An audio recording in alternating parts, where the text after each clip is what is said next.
मे 1960 ला विदर्भाच्या जनतेला न विचारता महाराष्ट्रात ढकलण्यात आला आणि हा आमच्यासाठी काळा दिवस आहे। आणि आज आम्ही इथे काळा दिवस पाडण्यात आला। आम्ही व्हेरायटी चौकातून विदर्भाचा झेंडा फडकवून तो समोर चाललो होतो। संविधान चौकात आम्हाला जायचं होतं, तिथे आपला विदर्भाचा झेंडा फडकवायचा होता, परंतु पोलिसांनी आम्हाला डिटेन केलं आणि इथे बळजबरीने आपल्या पोलीस स्टेशनला इथे आणले आहे।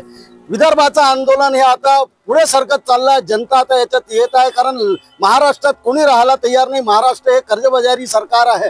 महाराष्ट्रात शेतकऱ्यांच्या आत्महत्या सतत सुरू आहे, इथं विजेची दरवाढ आहे, इथं बेरोजगारांचं पलायन आहे। आणि अशा याच्यात विदर्भाचं राज्य हे सक्षम राज्य होऊ शकते, सर्वांच्या लक्षात आलं। आणि विदर्भ राज्य झाला तरच विदर्भाची जनता सुखी समृद्ध आणि संपन्न होऊ शकते। नाहीतर महाराष्ट्रात आम्ही 100 वर्ष बी राहिलो, ब्रह्मदेवाला मुख्यमंत्री केलं तरी विदर्भाच्या जनतेचे चांगले दिवस येऊ शकत नाही। म्हणून सर्व जनतांनी आता ठरवलेलं आहे की विदर्भ राज्य झालं पाहिजे आणि इथून आमची सुरू ही जंग हमारी लढेंगे जीतेंगे हे ऐलान करून आम्ही आता पुढे चालणार आहोत। आणि इथून पुढच्या 13 तारखेला नागपूरच्या शहीद चौकातून एक पदयात्रा निघणार आहे, ते अमरावतीला जाणार आहे, तिथे अमरावतीच्या मेळाव्यात सामील होणार आहे।